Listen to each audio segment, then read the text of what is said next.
কোরআনে কারীমের যারা হিফজ সম্পন্ন করেছেন, কোরআনে কারীমে আল্লাহ পাক ইরশাদ করছেন, ইন্না নাহনু নাজ্জালনা যিকরা ওয়া ইন্না লাহু লাহাফিজুন। এই কোরআনে কারীম আমি নাজিল করেছি এবং এর হেফাজতের দায়িত্ব আমার নিজের হাতে। আল্লাহ পাক এই কোরআনে কারীমের হেফাজতের দায়িত্ব নিজের কাছে রেখেছেন। সব কিছু আল্লাহর হুকুমেই হয়। তার উপরে আল্লাহ পাক যখন বলেন এর হেফাজতের দায়িত্ব আমার, তখন বোঝা যায় যে কোরআনে কারীম আল্লাহ পাকের একান্ত ইচ্ছা অনুযায়ী আল্লাহ পাক যাকে কবুল করেন তার মাধ্যমেই আল্লাহ পাক কোরআনে কারীমকে হিফজ বা সংরক্ষণ করান। এই জন্য কোরআনে কারীমের হাফিজ চাইলেই সবাই হতে পারে না। অনেকের অনেক ভালো মেধা, কিন্তু কোরআনে কারীমের হিফজ সম্পন্ন করতে পারে না। আর অনেক দুর্বল মেধার মানুষ প্রচেষ্টার মাধ্যমে কোরআনে কারীমের হাফিজ হয়ে যায়। কারণ আল্লাহ পাকের পক্ষ থেকে মকবুলিয়ত লাগে। আল্লাহ পাক যাকে কবুল করেন সেই কোরআনে কারীমের হাফিজ হতে পারে। এই জন্য এটা অনেক বড় একটা বিষয়। যারা কোরআনে কারীমের হিফজ সম্পন্ন করেছেন, হাফিজ হতে পেরেছেন, আল্লাহ পাক আপনাকে কবুল করেছেন বলেই আপনি কোরআনে কারীমের হাফিজ হতে পেরেছেন। কিন্তু একটা বিষয় আমাদের মনের মধ্যে রাখতে হবে, আলো এবং অন্ধকার একসাথে থাকতে পারে না। আলো আসলে অন্ধকার দূর হয়ে যায়, অন্ধকার নেমে আসলে আলো দূর হয়ে যায়। কোরআনে কারীম হচ্ছে আলো, নূর। কোরআনে কারীমে আল্লাহ পাক কোরআনকে নূর বলেছেন। যারা কোরআনে কারীম হিফজ সম্পন্ন করেছেন, আপনার অন্তরের মধ্যে এটা নূর, আলো রয়েছে।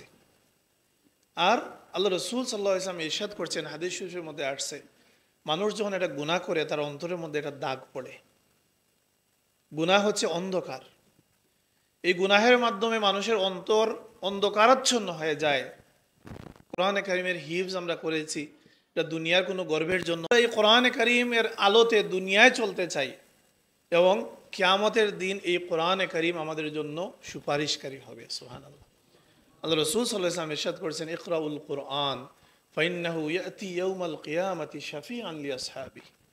কোরআনে কারীম তার কালাম, বিচার দিবসের মালিক হচ্ছেন আল্লাহ। আল্লাহর কালাম যখন আপনার পক্ষে সুপারিশ করে, বিচারকের সুপারিশ যখন আপনার পক্ষে আসে, তাহলে বিচার আপনার বিপক্ষে যাওয়ার ন্যূনতম কোনো সুযোগ নেই। এই জন্য সাহিবুল কোরআন, আল্লাহ রাসূল বলছেন, দুই ব্যক্তিকে হিংসা করা যায়। আমরা জানি হিংসা করা যায় না। সাহাবীরা প্রায়ই বলতেন যে অন্যের উন্নতি দেখলে মনকে খুশি রাখো। অথচ আল্লাহ রাসূল বলছেন দুই ব্যক্তিকে হিংসা করা যায়। এমন ব্যক্তি আল্লাহ যাকে কোরআন দিয়েছেন এবং আনা আল-লাইলি ওয়ান-নাহার, রাত দিন এই কোরআন নিয়ে সে ব্যস্ত থাকে। আর আল্লাহ যাকে সম্পদ দিয়েছেন, আল্লাহর ওয়াস্তে এই পয়সা সে খরচ করে, এইরকম ব্যক্তিকে হিংসা করা যায়। সুবহানাল্লাহ। এই জন্য আমি অনেক জায়গায় বলি যে ফুলতুলি সাহেবকে মানুষ হিংসা করে। আমি বলি এটা বৈধ আছে, হাদিস অনুযায়ী বৈধ আছে। কারণ আল্লাহ পাক ফুলতুলি সাহেবকে দুইটা সম্পদ দিয়েছিলেন এবং হাদিসে আল্লাহ রসুল যেটা বলেছেন যে দুই ধরনের মানুষকে হিংসা করা যায়, সাহাবগুলার মধ্যে দুইটা কোয়ালিটি ছিল, এই জন্য হিংসা করার বৈধতা রয়েছে। কারণ তিনি ছিলেন সাহিবুল কোরআন এবং রাত দিন এই কোরআনে কারীমের খেদমতে তিনি অতিবাহিত করেছেন এবং সম্পদও তিনি আল্লাহর ওয়াস্তে ব্যয় করেছেন। তো এই জন্য কোরআনে কারীমকে ধারণ করা এবং সম্পদেরও সঠিক ব্যবহার করা। কত মানুষ আছে, সম্পদ আছে, নাচ গান করায়, বিভিন্ন বিভিন্ন কিছুতে টাকা পয়সা খরচ করে, আনন্দ পায়, টাকা খরচ করে, লক্ষ লক্ষ টাকা খরচ করে গায়িকা নায়িকাদের ভাড়া করে নিয়ে আসে। এরকম মানুষও দুনিয়ায় আছে। আর অনেক মানুষ আছে যে আল্লাহ সম্পদ দিয়েছেন, এই দিনের বাগানগুলো সাজায়, কোরআনে কারীমের খেদমত করে, মাদ্রাসা প্রতিষ্ঠা করে, মসজিদ প্রতিষ্ঠা করে। এগুলো হয় সদকায়ে জারিয়া। তিনটা বিষয়ে আল্লাহ রসুল বলছেন মানুষের মৃত্যুর পরে সব আমলের দরজা বন্ধ হয়ে যায়, তিনটা জারি থাকে। তার মধ্যে একটা হচ্ছে এমন নেক সন্তান যে তার জন্য দোয়া করে। যে ব্যক্তি নেক সন্তান রেখে যাবে তার জন্য দোয়া করে, কবরে যাওয়ার পরেও নেক সন্তানের দোয়া আল্লাহ পাক কবরে পৌঁছে দেন। সুবহানাল্লাহ। আর হচ্ছে যে সদকায়ে জারিয়া, যেমন সদকায়ে জারিয়া কি, এই যে একটা মাদ্রাসা যারা প্রতিষ্ঠা করেছেন, যারা পৃষ্ঠপোষকতা করছেন, সবাই একদিন কবরে চলে যাবেন, কিন্তু এখানে যতদিন নেক কাজ চলমান থাকবে, এখানে কোরআনে কারীমের পাঠন পঠন যতদিন পর্যন্ত চলতে থাকবে, এর সওয়াব কবরে পৌঁছাতে থাকবে। আর হচ্ছে এমন ইলম যেটা মানুষ আছে, আল্লাহ পাক বিবেক দিয়েছেন, বুদ্ধি দিয়েছেন, জ্ঞান আছে। এই জন্য এই কোরআনের ধারা, কোরআন অনুযায়ী জীবন গঠন করার অর্থ কি রয়েছে। যেমন আমরা পেলাম আল্লাহ রসুল বলছেন ইকরাউল কোরআন, কোরআন তিলাওয়াত করো। এখন অনেক মানুষ বুঝাতে চান যে কোরআনে কারিমের অনুবাদ পড়াতে চান, কোরআনে কারিমের নিজস্ব ব্যাখ্যা মানুষকে গিলিয়ে দিতে চান, কোরআনে কারিমের তিলাওয়াত থেকে মানুষকে বিমুখ করতে চান, বুঝাতে চান যে না বুঝে কোরআন পড়লে কোনো লাভ হবে না। এরকম কিছু কথাবার্তা আমরা অনেক সময় শুনি। আমি শুনেছি, ইউটিউবে অনেক মানুষের বক্তব্য শুনেছি, তথাকথিত স্কলার বলতেছেন যে কোরআন না বুঝে পড়লে কোনোই লাভ হবে না, নাউজুবিল্লাহ মিন যালিক। অথচ আল্লাহ রসুল বলছেন মান ক্বারা হারফাম মিন কিতাবিল্লাহ, যে আল্লাহর কিতাব থেকে একটা হরফ তিলাওয়াত করবে। আপনারা যে কোরআনে কারিমের হিফজ পড়ছেন, আপনারা যারা কোরআনে কারিমের হাফিজ হয়ে গেছেন, আপনারা যখন কোরআনে কারিম পড়েছেন আলিফ লাম মিম যতবার তিলাওয়াত করেছেন, প্রতিটা হরফের জন্য আল্লাহ পাক 10টা করে নেকি দান করেন। সুবহানাল্লাহ। আল্লাহ রসুল বলছেন লা আকুলু আলিফ লাম মিম হরফুন, আমি আলিফ লাম মিমকে এক হরফ বলছি না, ওয়ালাকিন আলিফুন হরফুন ওয়া লামুন হরফুন ওয়া মিমুন হরফুন, বরং কোরআনে কারিমের আলিফ হচ্ছে এক হরফ, লাম হচ্ছে এক হরফ, মিম হচ্ছে এক হরফ। যে আলিফ লাম মিম তিলাওয়াত করবে আল্লাহ পাক 3/30টা সওয়াব দান করবেন। সুবহানাল্লাহ।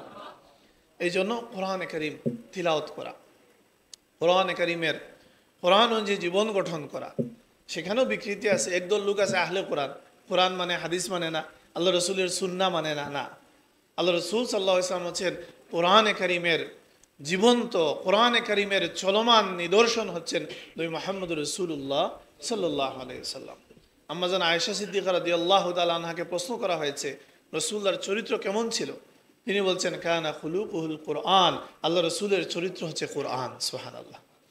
এই জন্য কোরআনে কারিম আল্লাহ রসুলের চরিত্র, রসুল্লাহর জীবনে যা কিছু আছে কোরআনে কারিমের মধ্যে আছে। আর কোরআনে কারিমের মধ্যে যা কিছু নির্দেশ করা হয়েছে, যা কিছু পরহেজ করতে বলা হয়েছে, আল্লাহ রসুল সাল্লাল্লাহু আলাইহি ওয়াসাল্লাম সেই অনুযায়ী জীবন গঠন করেছেন। সুবহানাল্লাহ।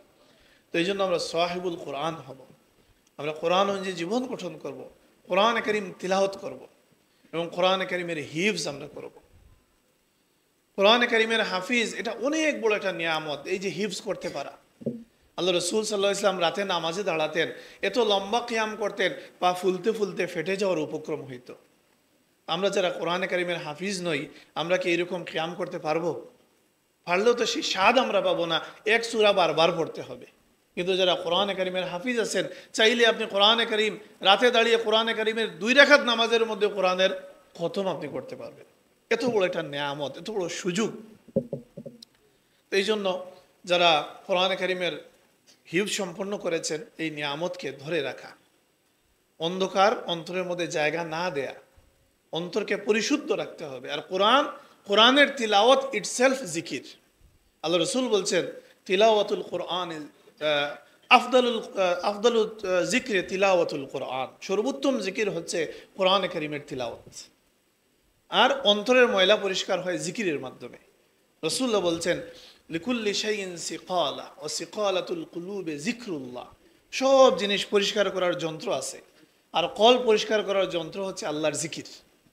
আর হাদিসের মধ্যে আসছে আফদালুল যিকরি তিলাওয়াতুল কোরআন, সর্বোত্তম জিকির হচ্ছে কোরআনে কারিমের তিলাওয়াত। এই জন্য আমরা যখন কোরআনে কারিমের তিলাওয়াত করব, আমাদের অন্তরের ময়লাগুলো ঝরে পড়বে, অন্তর পরিচ্ছন্ন থাকবে।